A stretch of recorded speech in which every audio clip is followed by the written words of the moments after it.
Hey, Super Podcast fans. It's Yeardley. I just wanted to pop in with a quick announcement about Small Town Dicks Season 12. It drops on April 21st. April 21st. Mark your calendars. We will see you there. Hey, Small Town fam. How are you guys? It's Yeardley. You know, here on Small Town Dicks, we're all about the great cases, but we're also about safety. And it's spring, which means maybe time to do some spring cleaning, dust those hard-to-reach places, clean out that closet or the junk kitchen drawer. You know the one. Well, my advice is clean your house and then protect every inch of it with Simply Safe Home Security. We here at Small Town Dicks recommend it to everyone. Here are just a few reasons why you want Simply Safe in your home.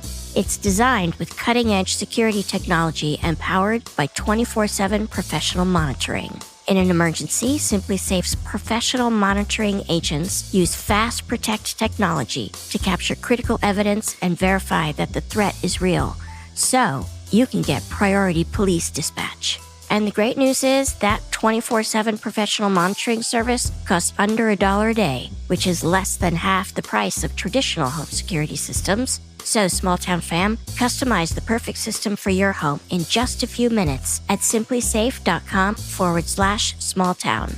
Go today and claim a free indoor security camera plus 20% off your order with interactive monitoring when you go to simplysafe.com/smalltown. Because there's no safe like Simply Safe.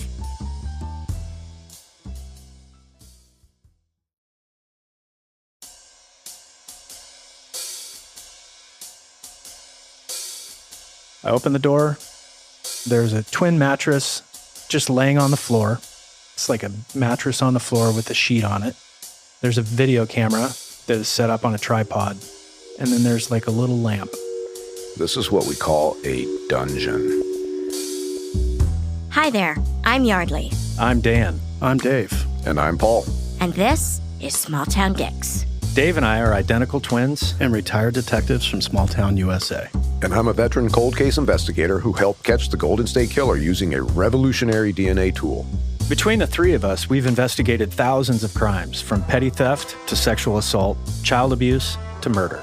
Each case we cover is told by the detective who investigated it, offering a rare, personal account of how they solved the crime. Names, places, and certain details have been changed to protect the privacy of victims and their families. And although we're aware that some of our listeners may be familiar with these cases, we ask you to please join us in continuing to protect the true identities of those involved out of respect for what they've been through. Thank you.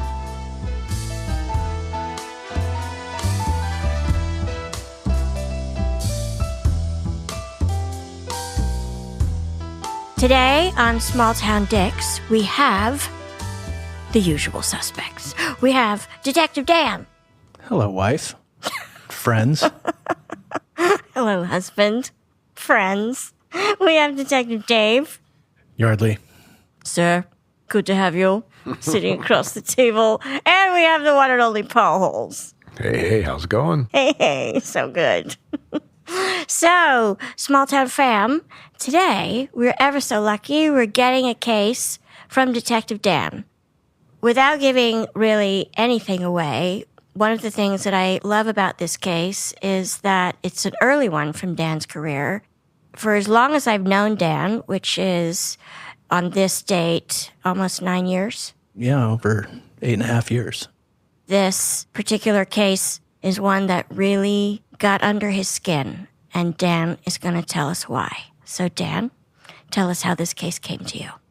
This incident happened back when I was on patrol. I was working graveyard shift. One evening, I think it was a weekend evening, after bars close, we get sent to an injured subject at a house in a neighborhood where we don't typically have any calls. It's a more affluent part of town. It's up on a butte. We just don't have many problems up there. Every now and then people will go through there and, break into cars. But for the most part, we don't deal with a whole lot of, family disputes. It's a really quiet neighborhood. And so get sent to this unknown problem. And on the way, dispatch tells us there's a woman at a house. We'll call her Sarah. Sarah said she has injuries to her face and that someone was trying to rape her and then assaulted her, and she was able to escape. That's a code 3 run. Which means lights and sirens. Lights and sirens. Sarah, she's made it to the uphill neighbor's house. So that's where I'm responding. She's banging on the door asking the resident, please call the police. So I'm heading to the caller's house. I arrive. I contact Sarah, the victim. Sarah is probably in her mid-30s, attractive. When I'm talking to her, she's got a swollen right eye. She's got a bloody nose. She's got a cut lip. She's got red marks on her arms, on her neck. And she's also got a footprint right in the middle of her face going up to her forehead. Jesus. I don't see like a heel mark, so I'm assuming this shoe is fairly flat. And the shoe is kind of pointy, so I'm assuming it's a woman's shoe. Sarah tells me that she's out drinking this evening, and she goes to a bar in the neighboring city. What I come to find out is a lot of swingers go to this bar.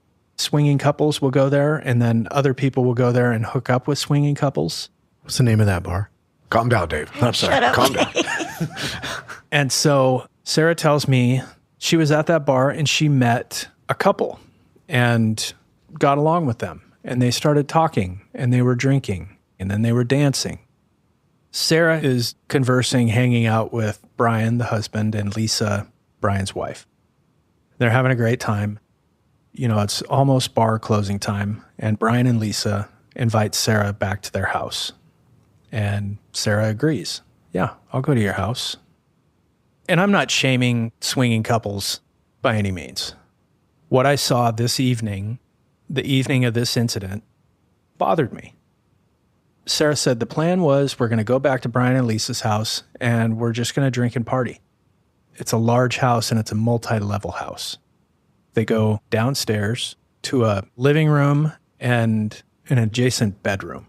Out of the adjacent bedroom, there's a sliding glass door that goes out to the yard.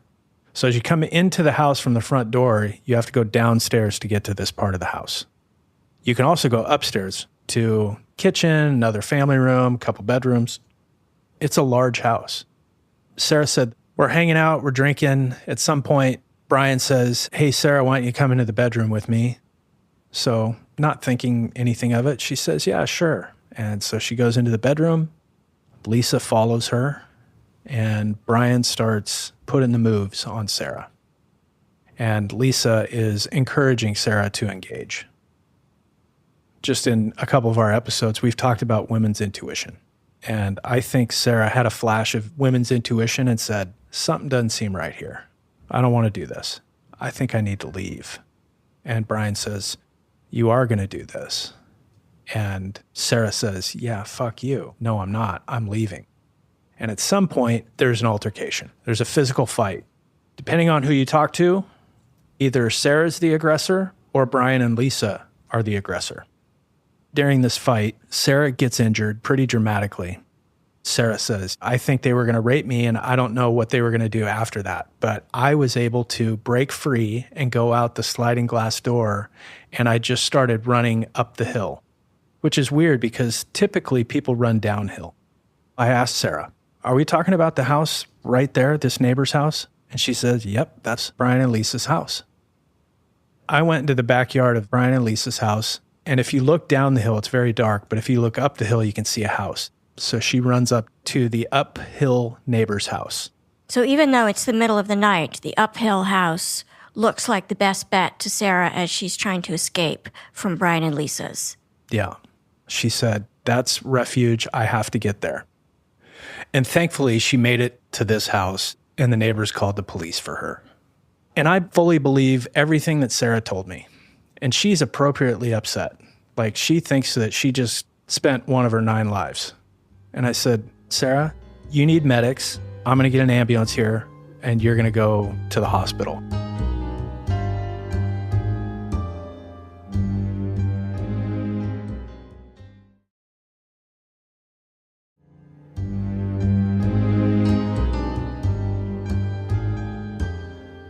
So medics arrive, and I've got more units coming.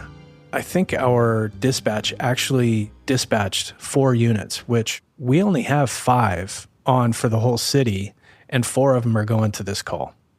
I grabbed a couple officers, and we headed to Brian and Lisa's house. I had an officer go around back to make sure that nobody escapes out of the back of the house, and I knock on the front door. Brian answers the door, and I go, "Hey, how's it going?" "It's going all right. Are you Brian?" "Yeah." "Okay. Is your wife here?" "Yeah." "Lisa." Lisa comes. She's upstairs now. I can see her. Brian's down at that landing where the door is, and I'm looking up the stairs. All the lights are on in the house, and Lisa's standing there casually like nothing ever happened. I said, "Do you mind if I come in and talk to you guys for a minute?" "Yeah, sure. What's going on?" I said, "Well, did you guys have a guest over at your house tonight?" Brian says, "Yeah, she left a bit ago, though." "Well, how long ago?" "I don't know, like 10, 15 minutes.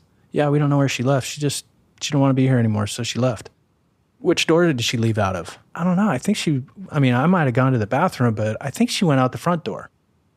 As I'm talking with Brian, I look down at his pants, and I can see blood on his pants.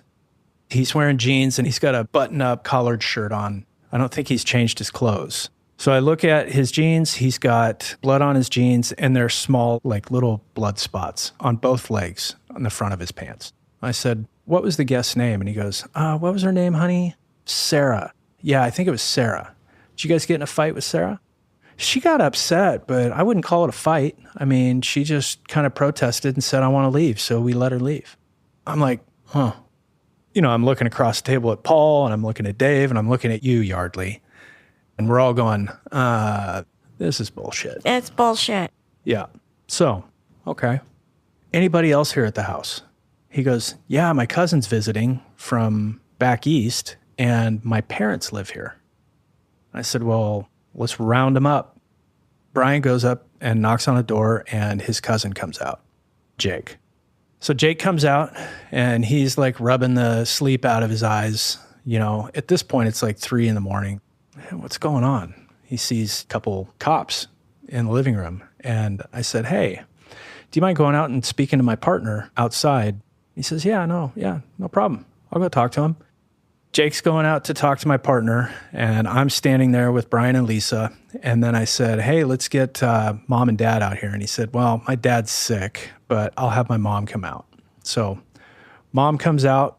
She's probably in her 70s. I have another officer go talk to the mother while I hang out with Brian and Lisa. These 2 officers, one's talking to the mother, one's talking to Jake. They come back, and I said, "What are they saying?" "They didn't hear anything. They don't know nothing. They didn't even know that there was anything going on downstairs, that somebody even been here. They didn't hear anything." And I'm like, I find that hard to believe, because when you get punched in the eye and you're fighting to escape, you're making a lot of noise. You're screaming, "Fuck you, leave me alone." And these people are claiming that they didn't hear anything. So I go downstairs to the bedroom where they were supposedly at, Brian, Lisa, and Sarah. And I see there's wet carpet down there that looks like it's been cleaned. And I said, "What's up with the clean spots of carpet down here?" Brian says, "Oh, I spilled some red wine, so I cleaned it up." Brian and Lisa have an explanation for everything. And so I said, "Hey, Lisa, what shoes did you wear tonight?" And she goes, "I don't know. I think I wore some heels." And I was like, "Why don't you go grab those heels for me?" And she says, "Okay." She comes back. She hands me they're like stiletto heels, right?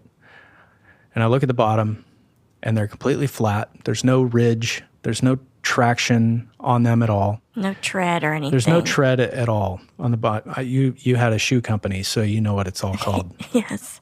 It sounds like you're talking about either a smooth leather sole, which is what shoe designers put on the bottom of men's and women's dress shoes, or it could also be a smooth rubber sole, but those usually have even the finest, most infinitesimal bit of tread on them. So I don't even wear shoes. So I'm already thinking, these people are really casual with me and very comfortable lying to me. So I asked Brian, I go, "What's that on your pants?" And he goes, "What?"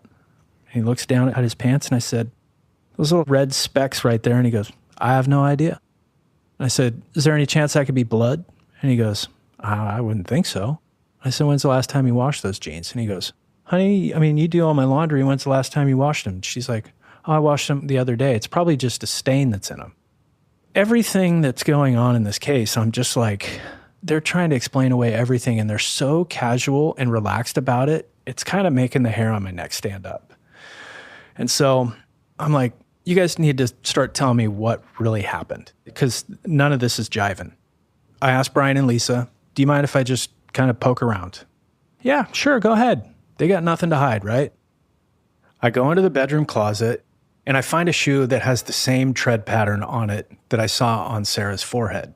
Now, this shoe, it's got a rubber sole. It's got a very fine tread pattern, and it's a flat shoe. The shoe is bloody? There's no blood on the shoe. Oh. Not saying that there hadn't been blood on the shoe. They've already cleaned up part of the scene. Obviously, I don't buy any of what they're saying. I seize the shoe, I seize the pants, I seize their clothing, and I take Brian and Lisa to jail. And I lodge them on attempted kidnapping. I lodge them on assault charges, and off we go to the jail. Fill out my paperwork, my PC affidavit, go to the hospital to see Sarah. She's got a fractured eye socket. She had a bloody nose. That print on her forehead is starting to bruise up, so you can see it a little bit. In some ways, you're seeing a little more detail. In some ways, it's a little less detail because of the bruising and the swelling. And by the time I get done with my paperwork, it's like 7:30 in the morning. And I'm a patrol officer at this time, and I'm thinking to myself, there's something way more to this story. Like, it just doesn't add up to me. And so I go into detectives. I talk to George, who ended up being my partner. When you became a detective? Yes. And I said, hey, this is what I got. And he goes, they're in jail, Brian and Lisa? And I said, yeah. And he goes, let's go back out to the house and see if they'll let us take another peek. All right. So we go out there, we knock on the door. The mother answers. She says, yeah, sure, you can come in. So this is where I take a little deeper dive into this house. As you go downstairs, there's a doorway on the right, and I assume that it's a closet before I open the door. I open the door. Sure enough, it's a closet. And there are like jackets and clothes and everything, and it's like filling up the whole space. Your typical closet. I separate the clothes just to see what's behind the clothes. And there's no wall there. There's a hallway. What made you separate the clothes? I have no idea. I just did. I stepped through the clothes, and I have no idea what I'm going to encounter on the other side of them. Isn't this like Lion, Witch, and Wardrobe type of thing? Yes, it is. He goes into a different dimension. He was in the upside down.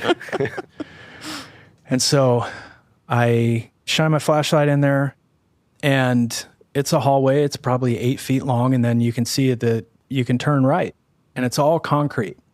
So I walk through there. I turn right. There's a twin mattress just laying on the floor. It's like a mattress on the floor with a sheet on it. There's a video camera that is set up on a tripod, and then there's like a little lamp. This is what we call a dungeon. I'm going to call it a sex room. You know, I didn't see any like restraints on the walls or anything like that, but I think Brian and Lisa probably had sex in this room. I think an easy way for them to explain it is it's got big, thick concrete walls. Nobody can hear us. Right. My parents live upstairs. It's a room that you would never know about if you didn't push the clothing aside. Again, this house is built on a hill. If you were standing in this room, I think you'd be directly beneath the entryway of the house. I don't think it was intended to be a room ever. Maybe, possibly extra storage. I mean, it was 6 feet of concrete. You know, when you build on the downhill side of a hill, there's a lot of concrete for that foundation because you have to terrace your way down the hill. This room was basically one of those terraces. So it's kind of under the stairs, inside the footprint of the foundation. And I think just a byproduct of the structure itself. They needed footings in certain areas, and it created this space. So then I go back over to the other section of the house, and they've got a garage area. And I go into the garage, and there's a half door in the garage wall. I open this half door. It's a room that's probably 15 feet deep by 20 feet wide, dirt floor. The ceiling of this room is about 4.5 feet. So it's basically the floor of the other level. And I shine my flashlight into this room, and there's a coffin just sitting in the middle of this room. Oh my God.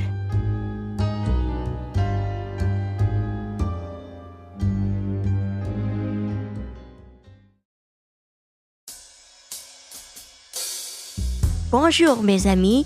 Comment ça va? That's, hello, my friends. How are you? That's about as much French as I remember from having taken it all through school. Which brings me to Babbel.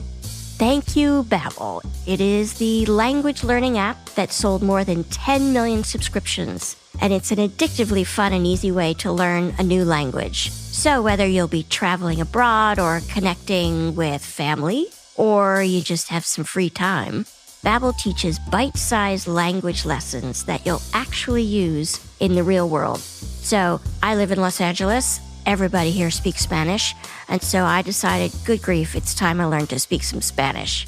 With Babbel's 15-minute lessons, I'm able to learn Spanish on the go. They have expertly crafted lessons that are built around real life, so you learn to have practical conversations about travel, relationships, business, and so much more. There's no AI for Babbel. All the lessons were created by over 100 language experts, so you get the real deal, and their teaching method has been scientifically proven to be effective. And with Babbel, you don't just get lessons, you can access podcasts and games and videos and stories, even live classes. Plus, it comes with a 20-day money-back guarantee. So, Small Town fam, right now, you can get up to 55% off your subscription when you go to babbel.com/smalltown. That's BABBEL.com/smalltown for up to 55% off your subscription. Babbel, language for life.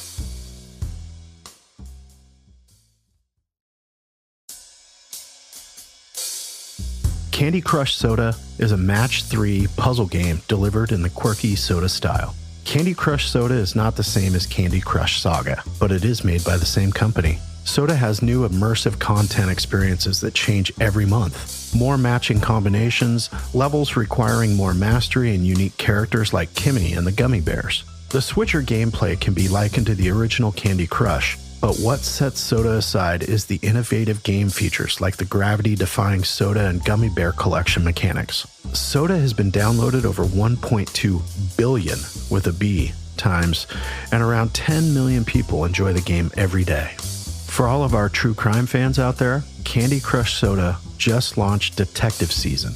Detective Season is an immersive experience where players can join Kimmy and utilize their detective skills and intuition to solve cases, collect, and follow the clues to identify the culprit.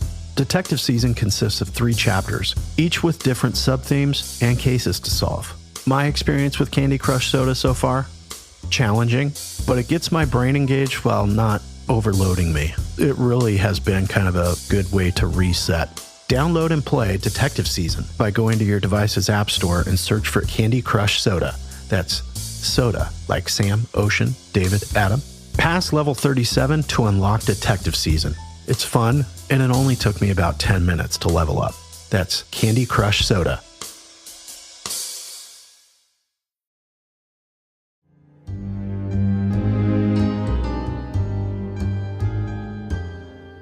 So there's a coffin there just sitting in the middle of this room. I was creeped out. And from the doorway, when I shine my flashlight on it, it's shaped like an old pine box, like in the Old West. Like Dracula would sleep in. Yeah. Of course, I have to go look, right? And I'm just thinking to myself, man, this is gonna suck. I am not gonna enjoy this when I get over there. As I make my way closer to the coffin, you can tell there's been like foot traffic around it because there are like footprints, and it's got no lid. So shine my flashlight in the coffin. It's empty, it's clean, but it's got a lining inside of it. And there was a pillow in it. Is it like an open box that's lined? Yes. And it's got like the tufted cushioning in it, like you see in a normal casket. I think it was actually a very cheap commercial version of a casket. Would it have been easy to get out of this location? Like to pull the box out of the location? To pull the box out of the house, in essence. Yes. Was this coffin on a stand? Like, was it raised above the floor? It was on the floor? On the floor, just sitting on the dirt. So in many ways, this coffin sounds like it was disposable. Yeah, I wouldn't argue that. I also wonder if there was a lid to this coffin somewhere in the house. Let's say they are loading this in the back of a vehicle and neighbors just happen to see it. Would it look like a coffin to them? I think from the side, it would look like a wooden box, but it was definitely a coffin. I think if you just glanced at your neighbor who was 100 feet away and you just glanced and they were, lifting something into a truck or a van, you'd say, oh, it's like some piece of wooden furniture. So what I am tossing around inside my head is we've got this hidden room with a mattress on the floor and video camera. Right now, that's a red flag. And then you've got the coffin, which is just weird. Dan had consent to enter this residence and search it by the mother who lives in the residence. She has standing in that residence. So it's a valid search. He sees something which is indicative of a type of criminal activity. You're entering into a concrete room with a mattress and a video camera, and it's hidden. This is a setup that we see where crimes are often committed. I throw out the term dungeon, but that is really, in many ways, how certain types of offenders keep their victims so they're accessible and hidden.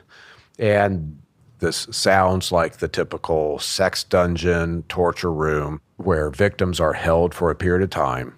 And then once they are no longer of use, they're not just set free, they are killed. Now, in another hidden location, you have, in essence, a disposal box in which a body could be placed and possibly removed out of the house. And in the event that, there accidentally somebody sees what's going on, it doesn't necessarily stand out like they were carrying something heavy that's been rolled up inside a carpet, like a body. If you're in investigations, this is where digging into Brian and Lisa and their past and figuring out more about them. How long have they lived in this jurisdiction? Did they come from somewhere else?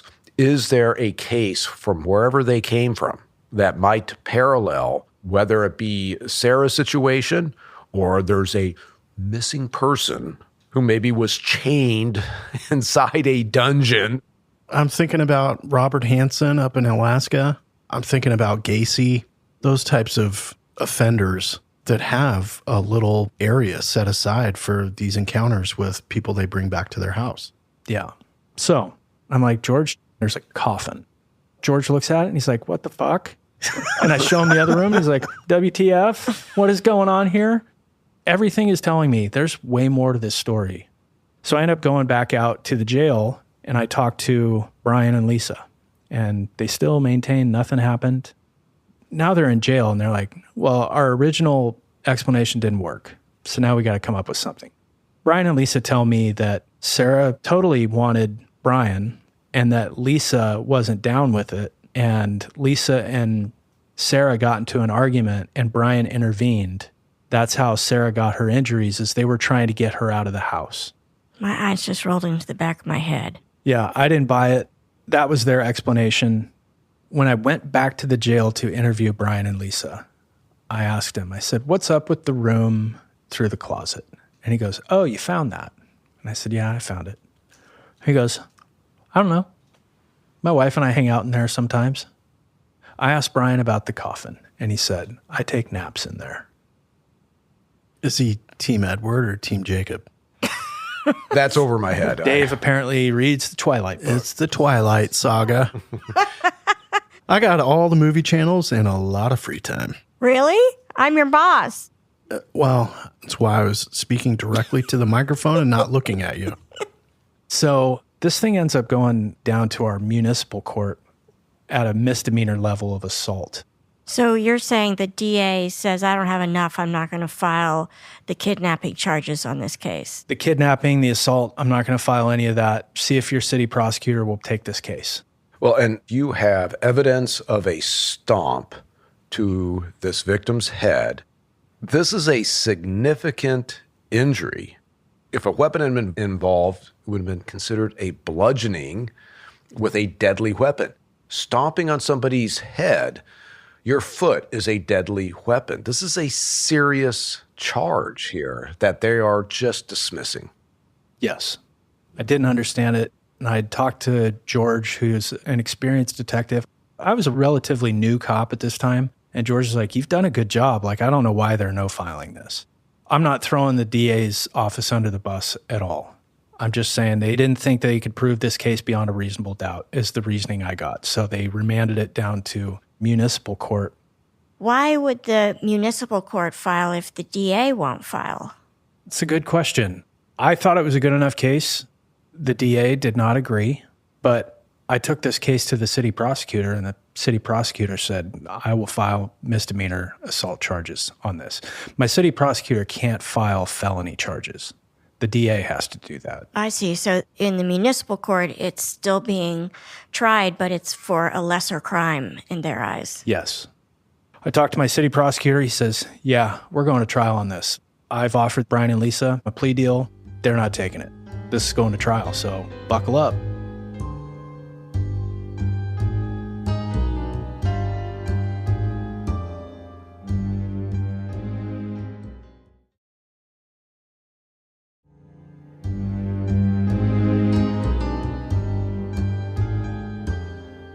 So, on the day of the trial, as typical, the defense attorney successfully petitioned the court that I could not be in the courtroom even though I was the case agent. So I had to sit outside. What's the point of not having you there? You exclude witnesses so their testimony isn't contaminated by other information they hear from other witnesses. The defense may have had an intent to call Dan as one of their witnesses. I see. I get excluded, so I've got to sit out. I don't hear any of the testimony that's going on in the courtroom until I get to testify. While I'm sitting out in the waiting area, I see Jake, Brian's cousin from out of town. Jake has been called by the defense to testify. Jake says, how long you been a cop? I was like, like 4 years. I'm like, and you're from back east. They fly you all the way out here? And he goes, yeah, I had to get time off. And I was like, oh, what do you do for a living? Jake is a cop. Really? Really? Yep. Jake tells me he's a cop too, and he works for a large agency back east. And I'm dumbfounded. That he wouldn't report it or intervene or do anything. And why didn't he tell me that when I interviewed him the first night? Right. He didn't say any of that stuff. Jake is minimally a witness. It appears that he was evasive in his conversations with us. And Jake needs to either own up and go, okay, this is what I know about my family, or he shuts down. He was inside a house where a woman was brutally stomped on and fought for her life. And he's just going, well, I didn't hear anything. Right. Wouldn't he be a mandatory reporter of something like that, or does that not qualify? Yeah, he's a mandatory reporter. If he's witnessing or aware of a crime that's occurring, he has some obligations. You know, it's not like a mandatory reporter with a child abuse type case, but you're expected on or off duty to do the right thing and to act to protect when appropriate. Those types of things. Departments in those situations can exert a lot of leverage on someone to say, you are going to cooperate with this investigator and answer all their questions truthfully. Command staff can exert that kind of pressure. Jake's thinking, who's this little small town cop? I'm not trying to get my name in any police reports while I'm on vacation out here. He can't wait to get back to his home state and get away from this headache. Yeah. And so Jake tells me, I read your report. That's a really good report. It's very thorough. And I said, yeah. And he goes, how long did it take you to write that report? And I said, I don't know, a couple hours. And he goes, really? It only took you a couple hours to write that? And I go, yeah. Yeah. I said, how's it work where you work? And he goes, basically, if we get a custody, we're kind of done for the day. That's what he tells me. And he also told me, he goes, I would never put that much detail in my report. And I said, why is that? And he goes, because then I have to be able to testify to it. And what if I don't remember? There's a reason for the report. Fair point. That's why I write the report, so I can remember all those things. And he goes, yeah, our command staff, they want it to be short and sweet. And I'm like, what? Like, saw thief, arrested same? I mean, is that what we're talking here? And he's like, no, I mean, there'll be a little more detail, but we testify off our memory. And I'm like, okay, well, in my jurisdiction, if it ain't written down, it never happened. Interesting. Anyway, I go in to testify. I tell my side of the investigation. We wrap up. They do closing arguments on both sides and everything. And prosecutor says, well, we're done for the day. We'll probably have a verdict tomorrow. And I go, okay. Come back the next day. Prosecutor calls me up to his office. I go up there and he goes, not guilty. They found him not guilty. Brian and Lisa are not guilty. What? And this prosecutor told me Sarah had a rough time on the stand, and Brian and Lisa were very composed on the stand. Just the same thing that I encountered that night. Sarah's reliving the worst night of her life. And you've got a defense attorney who's getting after her a little bit because he's trying to win the case for Brian and Lisa, saying this is self-defense. They were trying to get Sarah out of the house. And the jury bought it. You never know what a jury's going to do. And you never know what they're going to believe. You know, I already had that intuition that there was more to this story, and that's why I went and talked to detectives. But when I saw that room behind the coats, that's when I said, absolutely, this isn't the first time that Brian and Lisa victimized somebody, and they're going to continue doing it. Brian and Lisa end up getting away with it, which just empowers them, too, to say, you know, it worked. I think it's really easy for them to say, well, it's self-defense because we asked her to leave, and Sarah didn't want to leave. And it didn't match the evidence that I was looking at.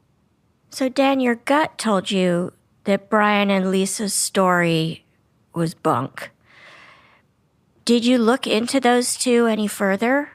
I mean, I know you weren't a detective yet, but I also know you, and I wouldn't be surprised if you couldn't let this go. You know, we change names in this podcast, and their name is a very common name. I did some digging on them, and I never found anything. Their name is so common that I can't find anything. It would be like Smith. Yes. It'd be like John Smith. Yeah. And I've never been more disappointed in myself. I felt like I failed Sarah. After that, I investigated cases differently. How so? I think what I probably would have ended up doing was doing a little more forensic work to prove the lies, like the wine in the carpet. Was it wine or was it blood? I would have cut up their damn carpet, and I would have taken it. You're patrol for this case, right? Yeah. Could you have passed this into investigations? That's kind of what I was trying to do. And I think my sergeant at the time was like, you got this. You're doing fine. You're tracking. Like, you're doing fine. Just keep going. You're working as a patrol officer. I mean, you went up and beyond. This is a case that patrol would never have discovered any of this. So you were kind of like straddling both worlds. You're a patrol officer, but you're investigating. And again, I had George, who was a detective at the time, and he was kind of my Sherpa on the back end of this case. And George was like, dude, it's pretty good. Like, you locked him into a story. It doesn't make any sense. There's more to these people. I would almost suggest that today somebody should be going and doing backgrounds on Brian and Lisa and where they've lived previously and what they've done since you've encountered them. Yeah, Paul, in your opinion, does this seem like a case where Brian is the aggressor and Lisa is just the passive passenger, the passive player? Or is she a willing participant because she did stomp on Sarah's head? There are these couples in which the women are merely kind of doing what they are tasked with, but they're not active participants in the violence or the sexual assault. But then there are a few examples in which the women themselves are sexually assaulting and committing the violent acts on the victims. Yeah. David Parker Ray and Cindy Hendy down in New Mexico. The Toy Box murders. They lived in Truth or Consequence, New Mexico. In Red Bluff, there was the woman in the box, and that was a male-female. And the Wests in Britain. Yeah. I got a better comparison. The Homolkas. Yeah. Up in Canada. Who are those guys?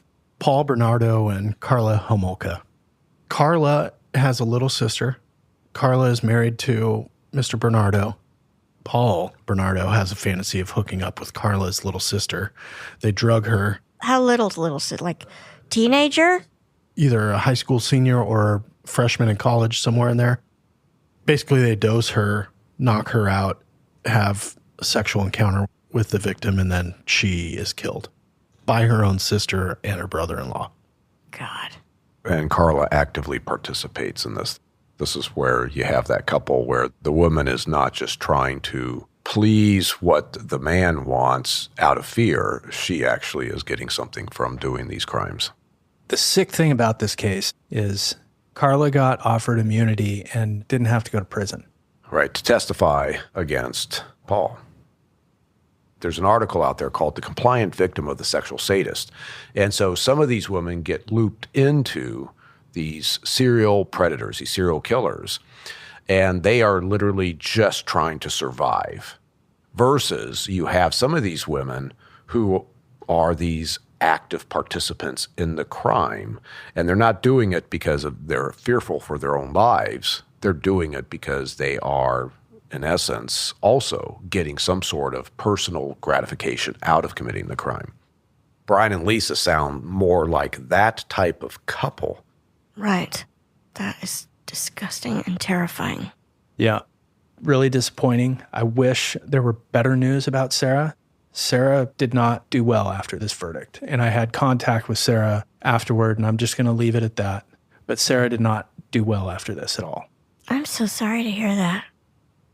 Honestly, like, looking back on my career, this one case is like the biggest regret.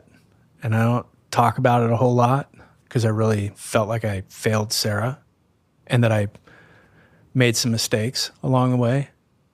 It's a hard pill to swallow. If Sarah's out there, I hope she's doing better. I hope so too. And again, I'm sorry, Sarah. It's interesting and quite rare, even on this podcast, to hear early stories from our detectives' careers, because usually stories they bring us have happened when they're a bit more established. But I think those seminal stories are so interesting and important, and I really appreciate and respect you for bringing that to us today, Dan. Thank you. I learned a lot in this investigation about myself and being thorough. Well, thanks, Dan, for that. Thank you. Want to say goodbye to your brother, Dave? Goodbye. Don't get too warm and fuzzy on us, Dave. Small Town Dicks is produced by Gary Scott and Yeardley Smith and co-produced by Detectives Dan and Dave. This episode was edited by Logan Heftel, Christina Bracamontes, Gary Scott, and me, Yeardley Smith. Our associate producers are Aaron Gaynor and the real Nick Smitty. Our music is composed by John Forrest. Our editors extraordinaire are Logan Heftel and Soren Bajan, and our books are cooked and cats wrangled by Ben Cornwell. If you like what you hear and want to stay up to date with the show, visit us on our website at smalltowndicks.com. Small Town Dicks would like to thank SpeechDocs for providing transcripts of this podcast. You can find these transcripts on our episode page at smalltowndicks.com. And for more information about SpeechDocs and their service, please go to speechdocs.com. And join the Small Town fam by following us on Facebook, Instagram, and Twitter at SmallTownDicks. We love hearing from you. And if you support us on Patreon, your subscription will give you access to exclusive content and merchandise that isn't available anywhere else. Go to patreon.com/smalltowndickspodcast. That's right. Your subscription also makes it possible for us to keep going to small towns across the country in search of the finest, rare, true crime cases told, as always, by the detectives who investigated them. So thanks for listening, Small Town fam. Nobody's better than you.